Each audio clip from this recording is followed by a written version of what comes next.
Alors, deuxième thème de l'après-midi, la planète. Je sais que ça vous passionne. Je sais que ça ne vous passionne pas vraiment, mais je pense qu'il faut que vous ayez une petite teinture. Oui, c'est bon, ça marche.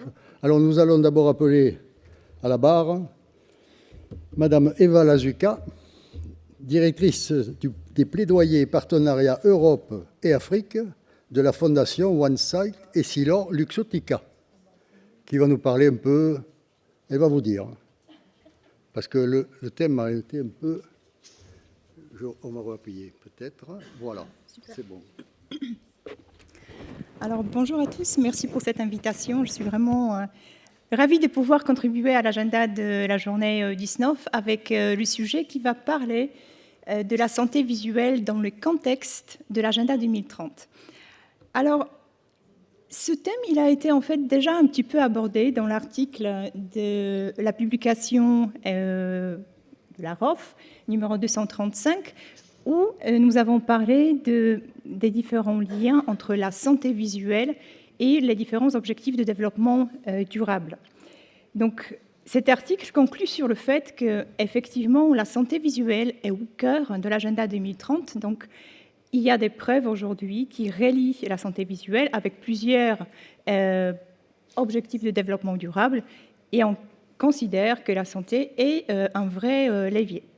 La présentation d'aujourd'hui va nous placer ce thème dans un contexte un petit peu plus large, c'est-à-dire je vais vous expliquer la démarche qui nous a permis de placer la santé visuelle dans cet agenda 2030 à travers les différentes résolutions de l'OMS et de l'ONU. On va parler aussi des données clés qui ont permis d'instruire cette démarche et les engagements politiques, mais aussi des actions spécifiques à la fin de l'OMS, mais aussi de la fondation pour laquelle je travaille, donc la fondation One Sight Essilor Luxottica.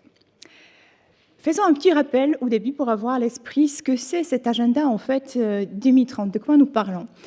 Il a été lancé dans un passé assez récent parce que ça date depuis 2015. L'ONU a lancé ce programme mondial de développement qui est un programme universel, donc qui concerne tous les pays. Du nord au sud, nous sommes tous des pays en voie de développement durable, donc qu'il s'agisse des pays à revenus faibles ou forts, y compris la France, nous sommes concernés par ce programme. Donc, au nombre de 17, que vous voyez sur la matrice qui est maintenant mondialement connue, on a des objectifs qui visent une meilleure prospérité de la planète et des populations. Ces objectifs sont thématiques, mais aussi interdépendants, c'est-à-dire quand on agit sur la pauvreté, on peut avoir des effets aussi bénéfiques sur les autres objectifs. Derrière les objectifs, nous avons des cibles, ça c'est important, on verra aussi pour la vision juste après. Il y a 169 cibles en fait derrière ces objectifs et les cibles sont en fait adossés les indicateurs de suivi. On a 244 indicateurs au niveau des Nations Unies et je pense une centaine, 98 pour la France. Donc voilà un petit peu pour le côté technique de ce que c'est l'agenda, quand est-ce qu'il a été lancé. Mais la vraie question qui est le fil conducteur de la présentation d'aujourd'hui, c'est, et dans tout ça, la santé visuelle, comment elle s'articule avec ce programme. Voyons déjà comment elle a été placée dans ce programme. Donc, il y a 3 résolutions en fait, clés qui ont inscrit la santé visuelle dans le programme du développement durable. Entre l'année 2020 et 2021, donc les 2 premières, ce sont des résolutions de l'OMS, de l'Assemblée mondiale de la santé. La première, elle place déjà quelque part cette santé visuelle dans la perspective du développement durable parce qu'elle s'accroche à l'objectif numéro 3. L'objectif numéro 3, pour rappel, c'est la santé et le bien-être. Elle engage, cette résolution, les pays à intégrer les soins oculaires centrés sur la personne dans les systèmes de santé et elle donne aussi les stratégies qui doivent aider les États à déployer cette résolution. La suivante, qui a été adoptée un an plus tard, en année 2021, donc au mois de mai 2021, elle est intéressante parce qu'elle donne des objectifs ciblés. Donc ici, on a 2 objectifs au niveau mondial qui disent qu'il faut augmenter de 40% la couverture effective de la correction des défauts visuels et de 30% la couverture effective de la chirurgie de cataracte. Tout ceci en lien avec les recommandations du rapport mondial sur la vision de l'OMS.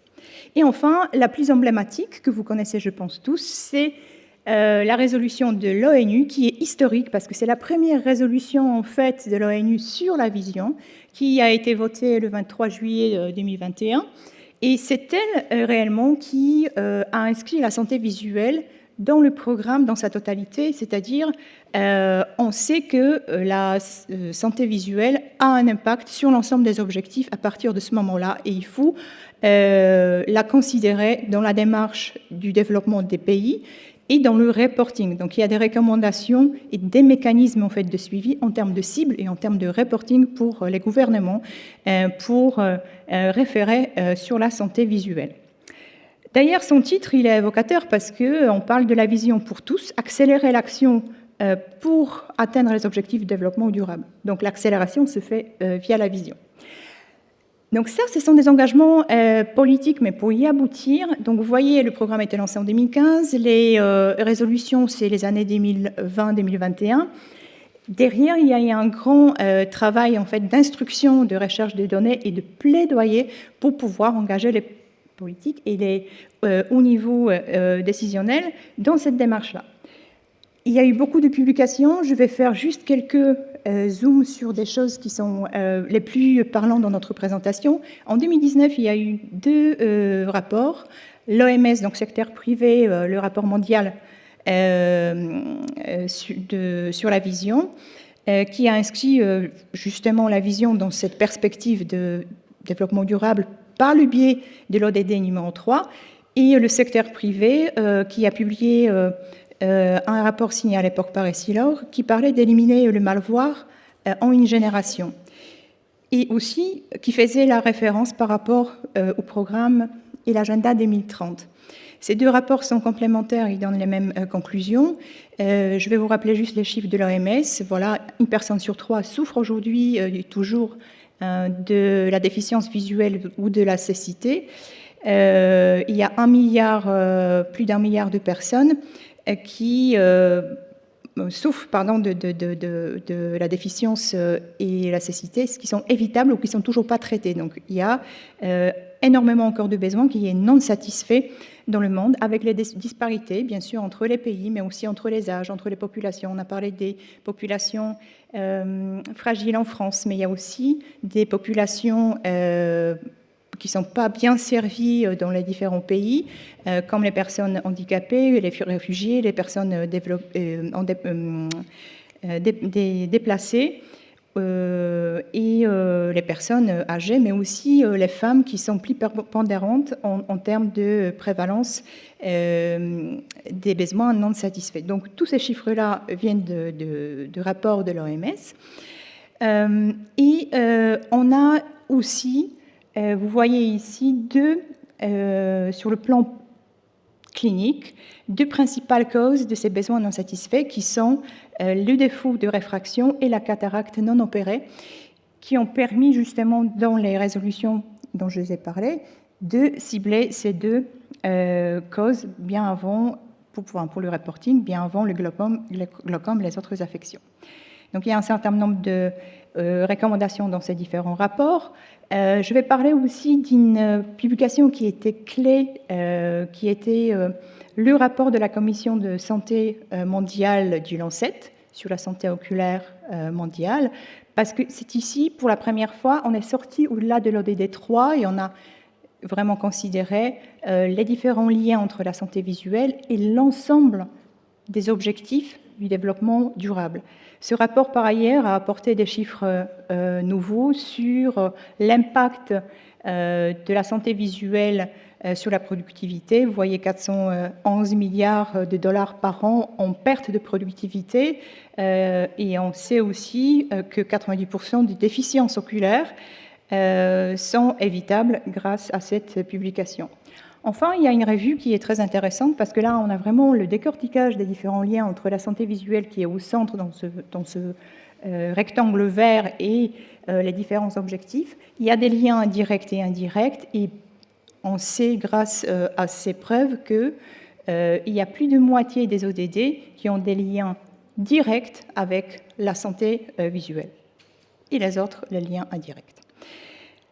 Donc voilà, la santé visuelle, maintenant quand on est face à un patient, quand on est en acte en fait de consultation et quand on satisfait un besoin, on peut le voir aussi sous cet angle-là. Il ne s'agit pas uniquement de la santé de la personne immédiate et les bénéfices immédiats, il y a des répercussions beaucoup plus larges. C'est la lutte très souvent contre la précarité, la faim, c'est la meilleure éducation, c'est la lutte contre les accidents sur la route, etc. Donc vous avez tous ces détails, et si vous voulez avoir plus d'informations, je vous réfère à l'article de la ROF qui a été publié.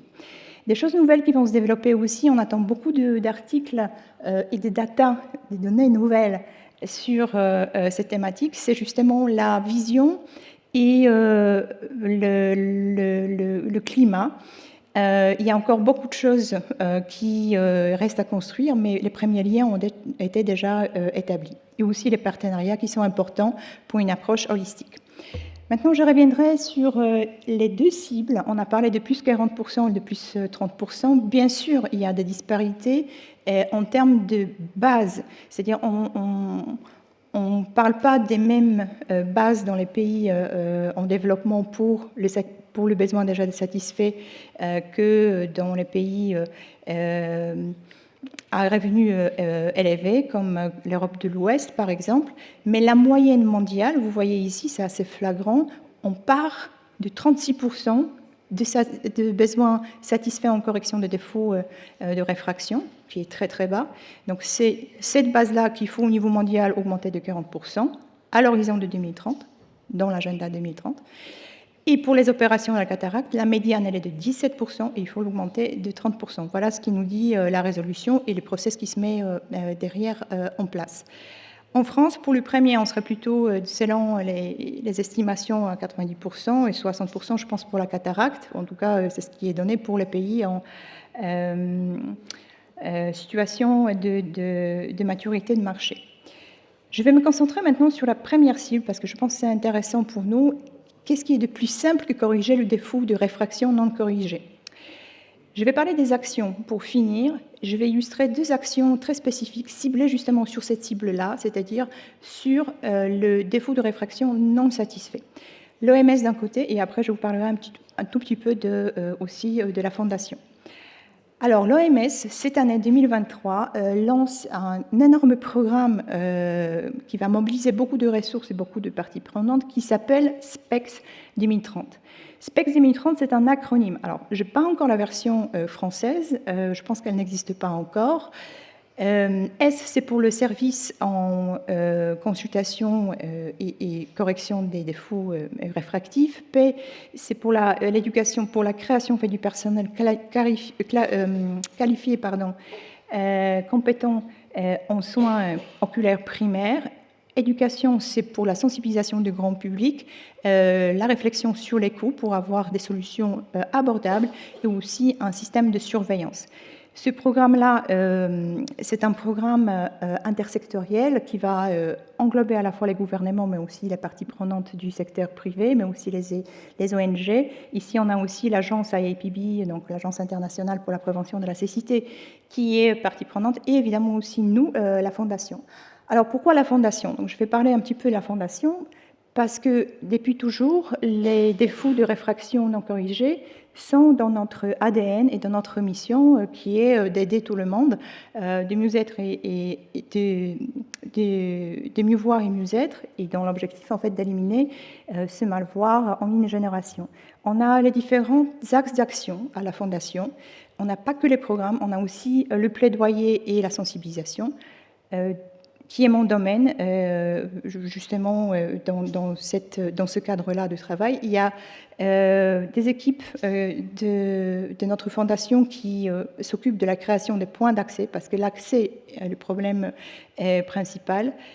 On a aussi l'aide financière et les services gratuits pour les populations qui en ont besoin. Et on investit aussi dans les solutions innovantes pour avoir les prix abordables. Ce qui est peut-être plus intéressant, c'est plutôt l'impact que nous créons. Ici, on a le nombre de bénéficiaires qui se compte en millions centaines de millions de gens à travers le monde, parce qu'on opère dans 110 pays maintenant à travers le monde. Donc, les personnes qui ont aujourd'hui l'accès, 63 millions de gens qui ont été équipés, et les points d'accès qui ont été créés dans les différents pays. Pour finir, je vais parler de la France parce que ça donne un petit peu l'écho par rapport au témoignage des médecins qui participent dans les différentes actions du bénévolat. Nous avons 2 dispositifs en fait en France qui aident les personnes en situation de précarité. Il y a un dispositif qui est en milieu hospitalier qui repose sur le bénévolat des salariés mais aussi des ophtalmologistes. Donc nous travaillons en partenariat avec la Fondation Rothschild et aussi Hôtel de Dieu. Et un dispositif mobile qui se déplace comme un cabinet d'ophtalmologie vers les patients qui ne peuvent pas venir sur les lieux de l'hôpital. Et on traite à peu près 3000 personnes par an en les dépistant et en proposant les solutions gratuites. Les personnes qui sont en dehors du système en fait, de couverture de système de maladie. Donc il y a en France, malgré le 100% santé, des gens qui n'ont pas accès aux soins en fait, de santé visuelle. Donc voilà nos actions. Et pour conclure, je voulais un petit peu résumer ce qu'on vient de voir. La santé visuelle est vraiment au cœur de ce programme de développement durable. Donc, ce n'est plus une question uniquement de santé, ou ce n'est plus un droit humain fondamental, c'est beaucoup plus en fait. On est dans un cadre beaucoup plus large. Maintenant, pour pouvoir continuer avec les États à faire le travail, à créer les accès, à engager les parties prenantes, on a besoin de cette sensibilisation soutenue et permanente auprès du grand public pour mobiliser leur intérêt et faire comprendre pourquoi c'est important pour la myopie, pourquoi c'est important pour les personnes âgées, mais aussi avoir ce travail de plaidoyer également soutenu, basé surtout sur les données. Donc on a besoin des publications, des études qui nourrissent en fait toute la démarche. Et effectivement, pour réussir à atteindre les objectifs de l'agenda 2030, on a besoin d'une approche intersectorielle donc qui engage tout le monde. Et je pense que chacun, à son échelle, peut jouer un rôle. Il y a des organismes qui vont légiférer, il y a des résolutions, il y a le secteur privé et public. Et aussi, je pense, à l'échelle tout à fait individuelle, nous pouvons chacun y contribuer, alors soit dans les actions de bénévolat, soit tout simplement allant sensibiliser autour de nous des gens pourquoi la prévention en santé visuelle est importante. Voilà, je vous remercie pour votre attention.